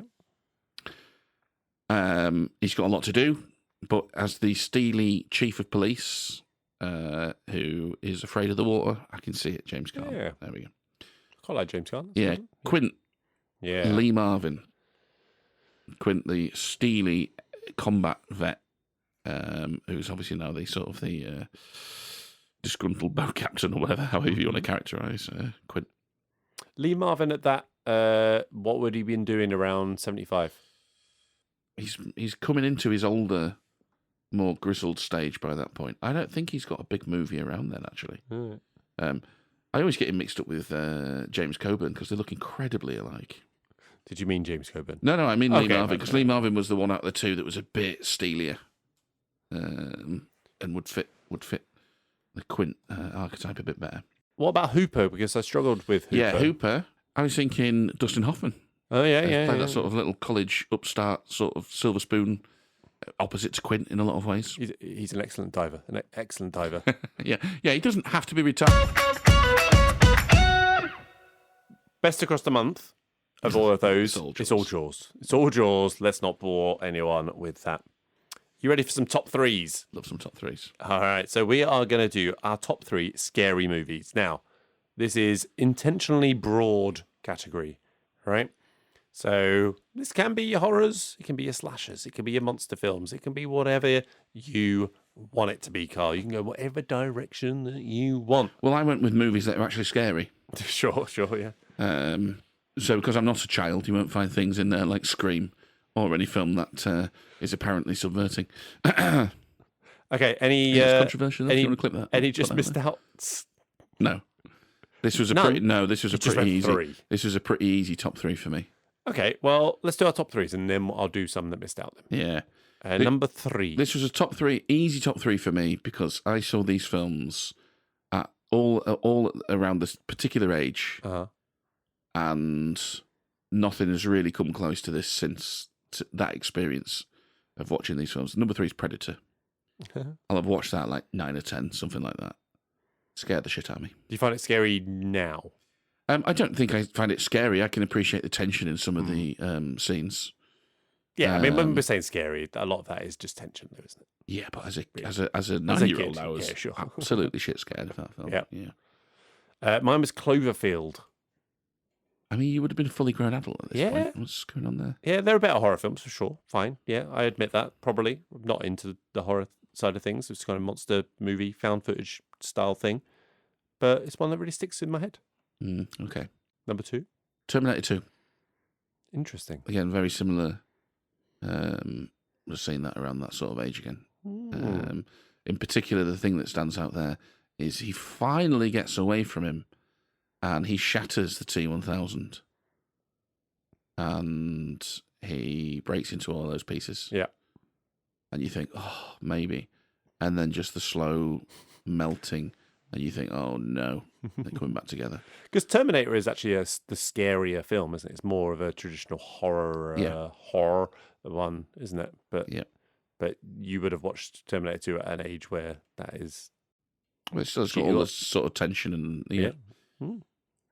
so I've gone for Scream just because it's quite important to me and I like it. You weren't that scared by Scream, surely? No, but it's still a scary movie. And it's one of my favourites. Yeah, fine. Number 1. I very much picked this on what scared me the most. You've gone for films you like. It's the top 3 scary movies. That called themselves it's not the top 3 scariest movies. Yeah, no.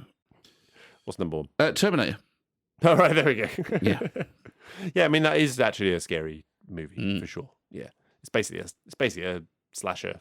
And again, all of the chase thing culminating, of course, in the finale where he gets through the crusher just in time.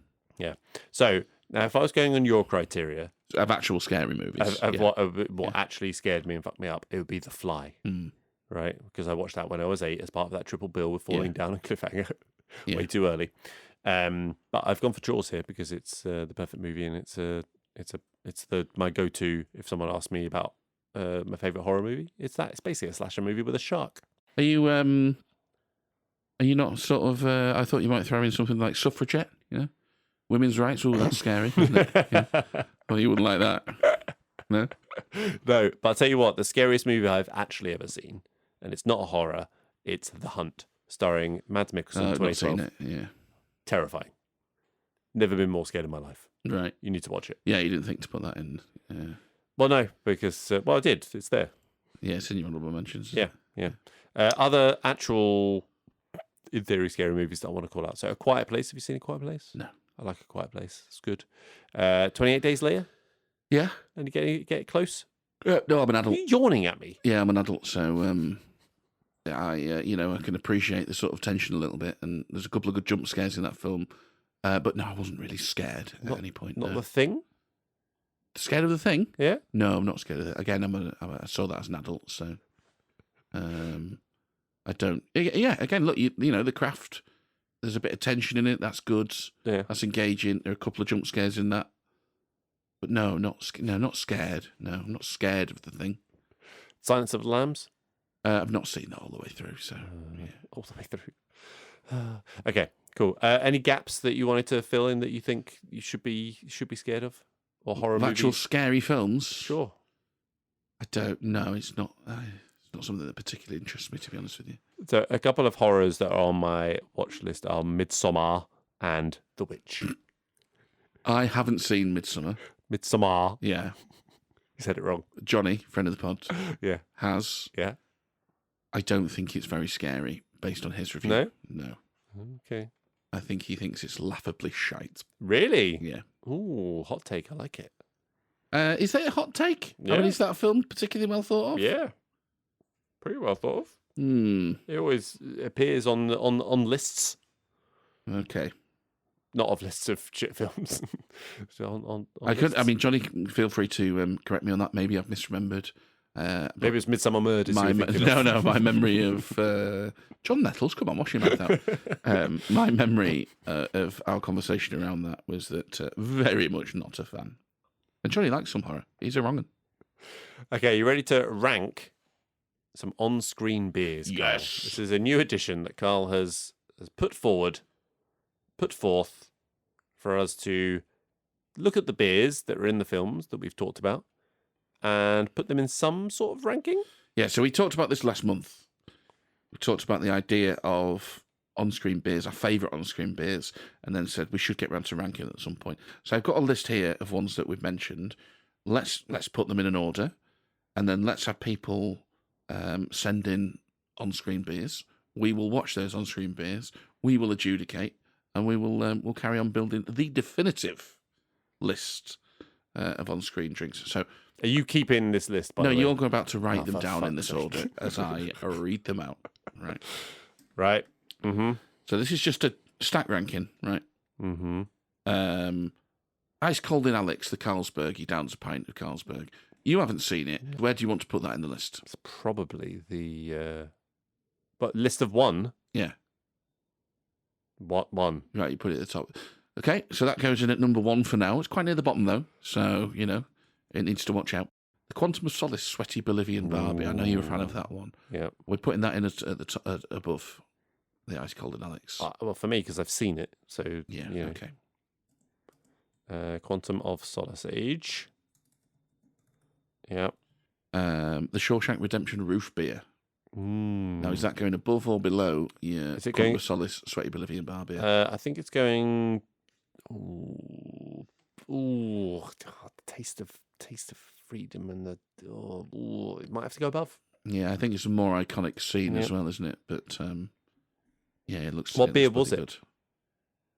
I'm not sure. It's not a mainstream one, I don't think. Or if it was then, it's not now. Okay. In fact, you know what? I'm going to suggest. I'm going to say let's get rid of that Ice Cold in Alex Carlsberg until you've seen it. Okay, good. Noted. Yeah. The Jaws beer, Quint's Jaws beer. Oh yeah. Piercing the can with the actual opener with the piercing thing that he has hung up. Yeah, I think it's still third. Just as it's you're not getting the heat, the element to it, and the refreshingness. That's fair. I'm happy with that. Yeah. Any more? Well, Summertime, but you haven't seen that again. Is that like Midsummer? Is that like? No, that's this Summertime is the Catherine Hepburn film, 1955. It's no, not seen it. Yeah, I think put that along with Ice Cold and Alex. Yeah. Okay. So you've got some watching to do. Send in more beers, please. Plot them in to this. Just be polite. Can you think of any off the top of your head? No. Good. No, good. Yeah, mainly because I forgot about the segment. Yeah. But next month. yeah. Probably also forget. Yeah. But I'll do my best. All right, let's move on to the Movie the Needle Classics Collection. So this is where me and Carl induct formally some movies into our list that we consider absolute classics based on the criteria of stamina. They've got to stand the test of time. Girth. They've got to have the broad appeal, and penetration. They've got to have the memorable characters, the lines, the scenes. I'm not going to list all of them. They're all available on our Letterboxd list, all up to date. So let's look through the films that we've covered today, Carl. Any of these making out? Jaws, already in. Scream. Guessing that's not going into the classics collection from your perspective. Oh, well, they're just not very popular. outside of the niche that it's got, where it is undeniably popular. I would say.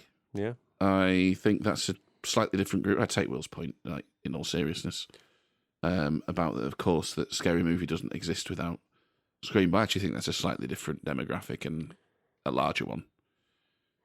I think there's some overlap, but I think there's not. I think it probably does penetrate in terms of the, what's your favorite scary movie and that side of things at a couple of lines. Yeah. But it's probably the girth, the broad appeal, maybe falls down on that. It's just the test of time. Yeah, it's 1996, 5. Well, again, like, this is where I go to this thing of I think it's a bit niche because, again, purely anecdotal. People I spoke to, don't know if they've ever actually seen it, thought it was Scary Movie. Like, do you know what I mean? Like, I don't doubt the geeks love it and will defend it vociferously. I have question marks as to how big that demographic actually is. All right. What about Joker? Yeah, Joker is one we're going to have to come back and discuss in a few years, isn't it? But yeah, a bit too soon, right? I think what was interesting with Joker is, I think it'd be interesting to see where the love for Joker goes. You've already touched on this, maybe with the fact that the ratings going have up, gone apparently. Up. Yeah, because I do think Folie à Deux will go up as well.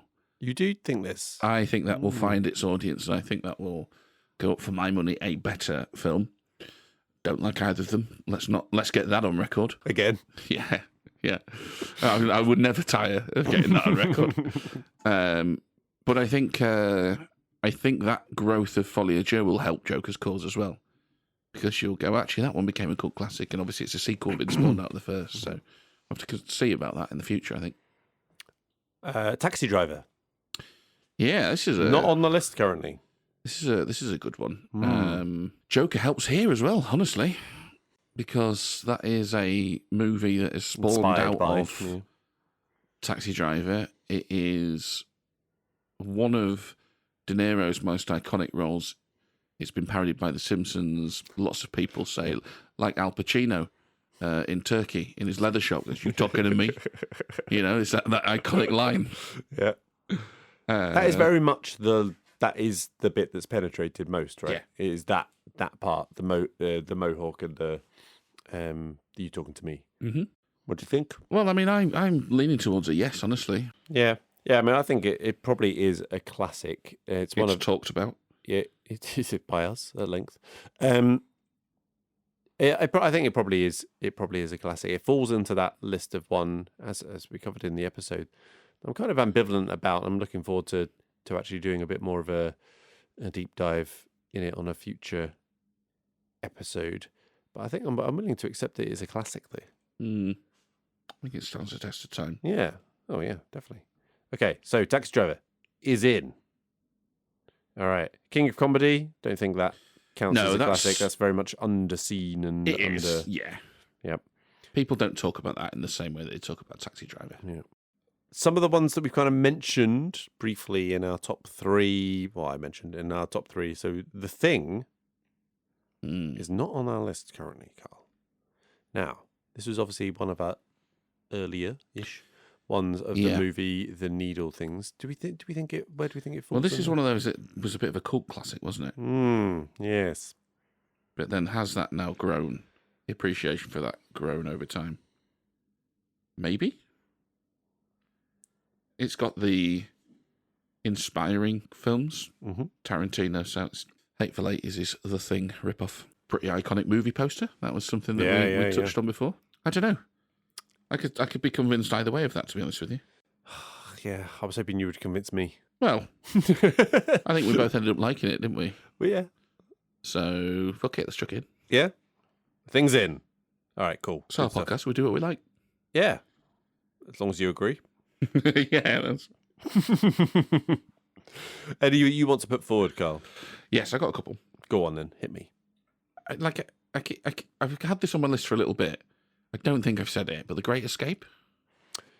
It's definitely not on the list. Yeah. So I don't think you've said that before. Classic Christmas viewing, iconic role for Steve McQueen. Actually, a pretty big ensemble piece if you look at the actors who were in that for the time. Dickie Attenborough, Charles Bronson, Paul Newman. No, Paul Newman doesn't. No. Paul Newman famously not in that one, of course. Mother, thank you. I'm going to quote you here, Carl. I've not seen it all the way through. Oh, really? I don't think I have. No, yeah, but you hate that. You can't. That's not something you could have ever done. I don't think it's one I've started though. You know what I mean? I think it's one that's halfway. Yeah, I think it's one that it's been on TV and you've kind of sat and seen it. So I don't think I've actually seen it from start to finish. Okay, we've got to park it. We'll park that one. What was your second one? Point Break. Oh, I feel like have you not suggested? I thought I might have suggested that, but I think you might have suggested Point Break before, and I needed a rewatch. Oh, okay. Because I've seen it. Okay, fine. Let me pull out one more then. Let's park that as well. Last effort to get something on the list this month. The Big Lebowski. I'm literally about to rewatch it. Have you not rewatched it yet? No. For fuck's sake. Right, okay. Right, let me park that then. What about Lethal Weapon? You've rewatched that one, okay, right. What about Lethal Weapon? Lethal Weapon, I mean, it is almost like I don't want to say original, but it's like the quintessential buddy cop odd couple. Spawned many sequels. Yep. Now, I'm too old for this shit. So, are there any lines that have really penetrated? Very good. But that is the line, isn't it? That is the line that is everywhere and often misquoted as I'm getting too old for this shit. Yeah. I mean, I think it probably. Yeah. I mean, I think. Well, obviously, we're going to be covering this in a future episode, in a little bit of detail, but not full detail. But yeah, I mean, I think it is a classic. Well, fourth time's a charm. Hey? There we go. We're in Lethal Weapon 4. Is that what you're saying? No, just the first one. Right. I haven't seen 4. I don't think. I don't think I have either. Okay, Lethal Weapons in. There we go. Well, let's leave it there. So we have Taxi Driver, The Thing, and Lethal Weapon. Carl, new edition. Yes. A Directors Hall of Fame name TBC. We'll work on something that's a bit more interesting than that. But so we got films going on. We do. Which is good. I've enjoyed doing that. Who makes films? Directors. We don't... Because we talk about directors in passing. And we might have done 1 or 2 top 3s maybe. Yep. But they're always very much on the periphery of our discussions. So this is a chance for us to maybe talk about directors in a little bit more detail and put them into a Hall of Fame. And put them into a list. That's fun. Yeah. Do you want to propose one for discussion? Yeah, maybe let's propose a couple each for this month, and then we'll do one every month. Obviously, as with everything else, suggestions welcome. Straight out of the blocks, Quentin Tarantino. Yep. Limited filmography. By design, of course. By design. And you sort of wonder why that is. He's painting himself into a corner, isn't he? He's still got ideas. He still wants to do things. Is he just thinking, I've got more to do? And actually, no one would give a fuck. Well, I mean, very few people would, but who cares what they think? If he's still churning out good films. If he went, I'm going to do 11. Yeah. What are they going to do? Not go watch it? You said you'd never do 11 films. Yeah. So, like you say, limited filmography. It's nearly all gold. Yeah. And massively inspirational, right? Oh, yeah. I mean, I know he's obviously inspired by fucking countless previous directors. He's a massive cinephile and... Just pop culture in general, he just hoovers up. Yeah. But he has inspired a whole generation of filmmakers as well through what he's done. And yet, there's not a dud, really. I mean, Not I think, really for me. I think you talk about some of his hits. Inglourious Bastards. Yep. It's very good. Obviously, Pulp Fiction. Went to cinema to see that. Pulp Fiction's just Reservoir Dogs. scintillating. Yeah. I really like Django. See, I'm cooler on Django. Again, it's by no means bad. You think he's packing? Quentin Tarantino. I mean, he loves the toes, doesn't he? He loves the feet. Doesn't suggest scream. No, doesn't it?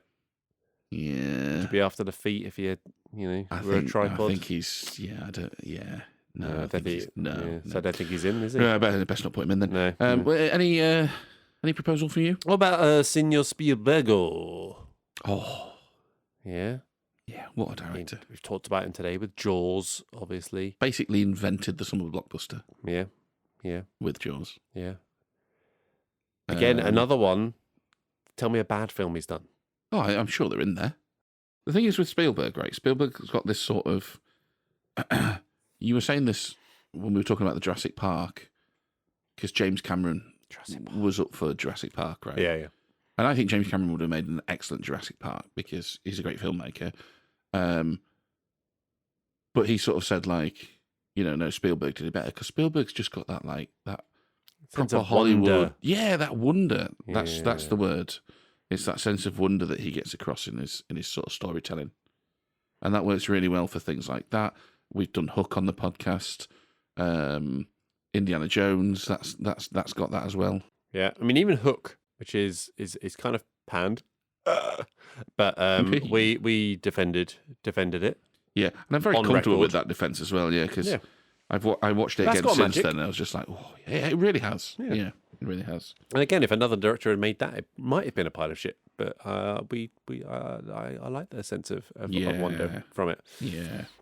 So I mean, it's just you go from your Schindler's List and your Saving Private Ryan style to your... Well, Saving Private Ryan's a good one because, like we said on the...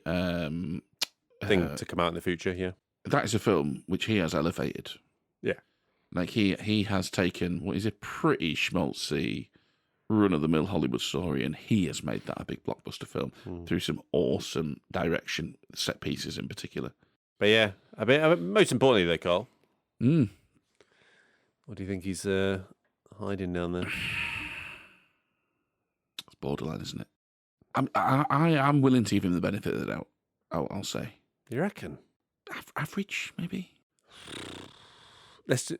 I reckon he's just scraping in by the skin of it.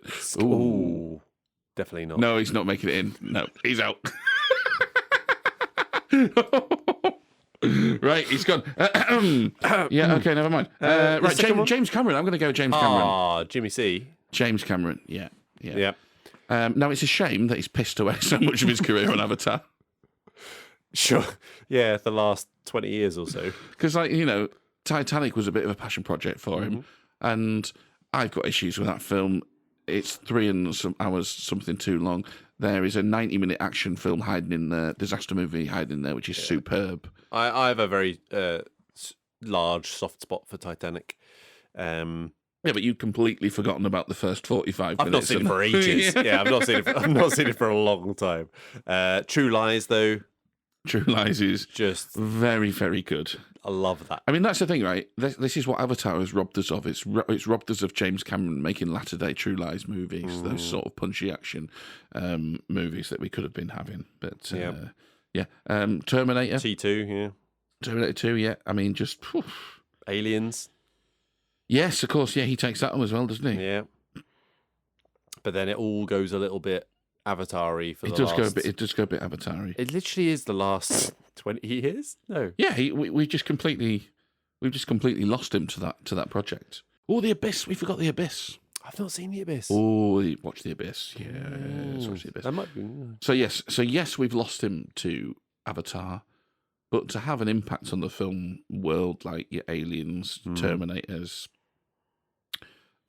True Lies, even your Titanics. He does his deep sea diving. What's he? Is he the human that's gone to the lowest place on Earth? In the I thought it was Epstein. Was it Challenger 1? His submersible or whatever. Yeah. I think there was a great thing on social media. Someone they as part of that, what was the submarine thing that imploded? It's Titan, wasn't it? Yeah, and they released some evidence of interviews with experts. Oh, he just is scathing. But they'd redacted all like identifiable information, and this anonymous bit of evidence. As you'll be familiar with my movie Titanic. Yeah. Like, who could that be? Yeah.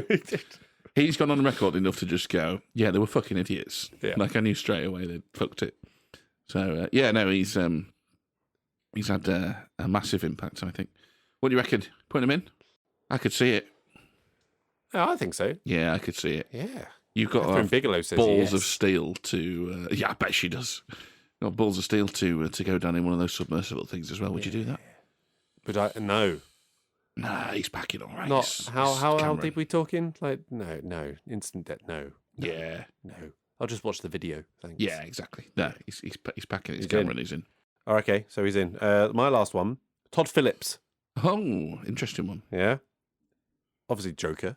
Hmm. Obviously, Road Trip. Hangover. 1, 2. Yeah. 3. War Dogs. War Dogs. Yeah. Well, do we think he's got a diverse portfolio? None of it's particularly good, though, is it?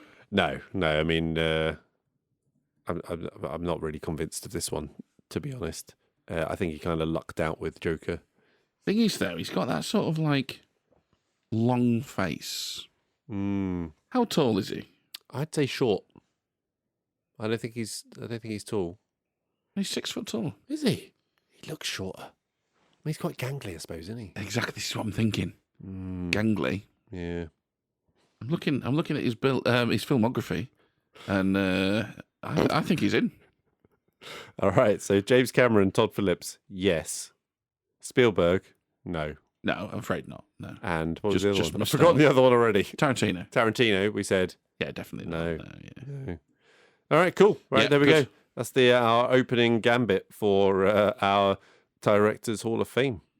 Write in on a postcard if you disagree and with your suggestions. I don't care if you disagree, but I love your suggestions. Okay, quick mention of the hybrid. So our next Mash Flicks and Chill is coming November 8th. Special guest is Andrew Corns from the Revisionist Almanac.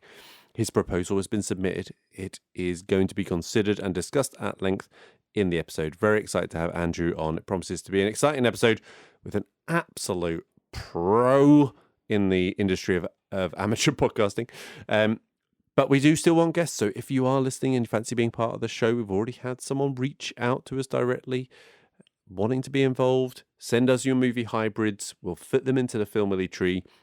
Look out on the socials. We will be posting some more content on there as the tree grows. Let's have a quick check of the scores, Carl, for the season. So 5 movies we've covered so far. 2 wins for Carl. 1 win for me.